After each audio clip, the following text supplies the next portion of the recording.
The Tao of Self-Confidence, episode 406. Welcome to the Tao of Self-Confidence, where I share stories of amazing women who have discovered their inner journey to self-confidence. Visit our website at thetaoofselfconfidence.com. Your inner journey to self-confidence awaits.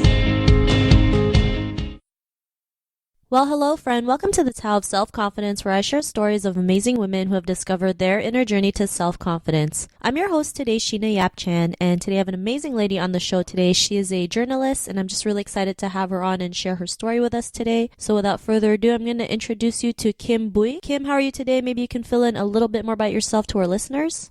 Hi, I'm glad to be here. I'm a human rights and digital journalist. I work right now at Now This, which is a completely distributed media platform, which means we mostly distribute our content on Facebook, Twitter. We don't we have a website, but it pretty much just says go to Facebook and Twitter. I've been working on social media journalism for as long as that's been out term. Before that, I was a City Hall reporter at some newspapers around town.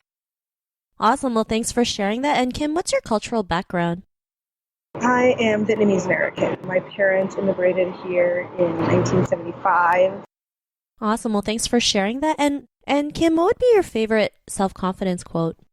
This is crazy because it's not like the longest or the most deep thing in the world, but I tend to just, in a moment of crisis, I tend to tell myself, just breathe. Everything you can do is just get through today and do what you can. And I try not to think too much about my lack of confidence when I'm trying to have confidence, if that makes sense. So just breathe. Awesome. Well, thanks for sharing that. And yeah, I mean, sometimes, especially as women, as Asian women, we tend to overthink everything. But, we just have to learn to just, like you mentioned, just breathe and just let it all out and everything will fall into place. So great quote that you mentioned. And in your own words, how would you define self-confidence? I think self-confidence for me is knowing that I can go into a meeting or have a talk and I've got this. That idea of I've got this. I know what I'm doing. I am the expert in the room, and I don't need to worry about how somebody might perceive me because I have the upper hand. Thanks for sharing that, Kim. And what was your life like before your discovery of self-confidence? So I still to this day, I struggle with imposter syndrome a lot. I have a history of depression and anxiety, so confidence has come with a lot of fake it till you make it. It's been a long, long journey. So now it's some days it's very easy, and I can feel great walking into a room and doing my thing or conducting an interview, and some days it's really hard, and I have to remind myself that I know what I'm doing. I keep emails that people send me or things that people say, compliments people give me in a file on my computer for those days to remind myself no, you do. You've got this. You've got this.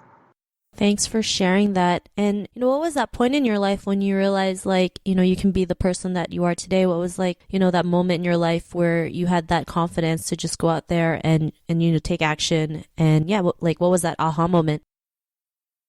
I don't think it was an aha moment. It was just, I had a while ago, a year of yes, where I was I'm going to learn how to do more public speaking. I'm going to learn how to do more public speaking and be good at this. And so I just volunteered and said yes to pretty much everything I could, to the point where I was oh my God, I'm never doing this again. I have said yes to too many things, and it became really easy for me then to stand in front of crowds. It used to be very nerve-wracking for me to stand in front of crowds and moderate a panel or conduct an interview, and it's become a lot easier because I just got over it. But there was definitely a moment where I think I was giving a talk at South by Southwest just 2 or 3 years ago, and I don't know what I thought. I didn't think anybody would come. It was the last day of South by Southwest. I figured everybody was probably hungover or flying out, and instead the room was standing room only. There was no space at all. All the seats were taken. And I was oh my gosh, I guess I do know what I'm doing for sure now.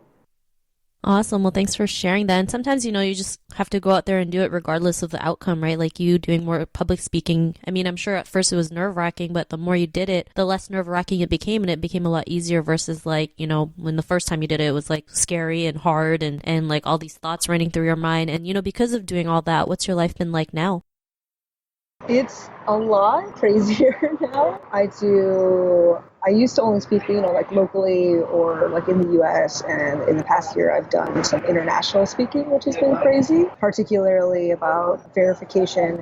This whole fake news thing has become kind of a hot topic. And I find myself like, okay, I can do a pretty good public speaker clearly now, and I have a great job in journalism, leading a newsroom. So now I find myself taking on new challenges. So like one of the things I'm doing is like I'm trying to teach myself calligraphy, like to write beautiful, fancy things. And my partner, who is wonderful and supportive, constantly reminds me that you have to be really bad at something before you're good at something. And so I'm a very bad calligrapher right now, but I will be good at it later. And I'm constantly trying to find new things to learn. Like I feel like I've gotten a couple things under my belt. So like let's see what's next. Awesome. Well, thanks for sharing that, Kim. And I like that, you have to be bad at something first before you become better at it. I think it's just a great reminder that, when we first start something that we're not accustomed to, it's not going to be easy. We're going to probably suck at it, but the more we do it, we suck less. So thanks for sharing that. And to the woman who's listening to your episode, she may be in her own journey of self-confidence. What would be that one tip you would give to her? You can do anything you put your mind to if you lay out the steps for it. And I think I've only succeeded not because of me necessarily, but because of the support I've gotten along the way. I have a lot of really great friends and mentors, and I believe in this thing called horizontal loyalty, which means that because I do such weird cutting edge stuff, I have to rely on people who are my age or sometimes even younger than me to mentor me. Like, I need to learn how to cut video. Can you please show me a producer who is much, much younger than me? And so I look for opportunities like that to get something from somebody, to learn something from somebody, but also to teach others. So I think if you can do anything, is if you know something better than somebody else, so mentor somebody else, and then you'll figure out what it takes to be somebody that is mentored. And along that way of like mentoring and being mentored, you gain a lot more self-confidence than you ever would imagine. Awesome. Well, thanks for sharing that great tip. And Kim, if our listeners wanted to get to know a little bit more about you and what you do, is there any links or social media profiles we can connect with? Yeah, I am at Kim Bui, so KIMBUI on Twitter, and I have a weekly newsletter on middle management. It's a lot for journalism, but a lot of it applies to outside of journalism and technology, and it's called The Middles, and it's just The Middles with a .es, so THEMIDDL.es. Thanks for sharing that, Kim. And to our listeners, if you want to connect with Kim, you can also head on over to the taoofselfconfidence.com and search for Kim's name. Her show notes will pop up along with everything else we talked about. And I just want to thank Kim for taking the time to share her story with us on self-confidence. So thank you so much. No problem. Thank you for having me. Not a problem. It was great having you on the show. And to our listeners, be on the lookout for another new episode of another amazing woman's journey to self-confidence. And we'll catch you later. Bye for now. Thank you for tuning in to another amazing episode of the Tao of Self-Confidence. Get your free self-talk tape for building self-confidence by visiting our website at thetaoofselfconfidence.com. Your inner journey to self-confidence awaits.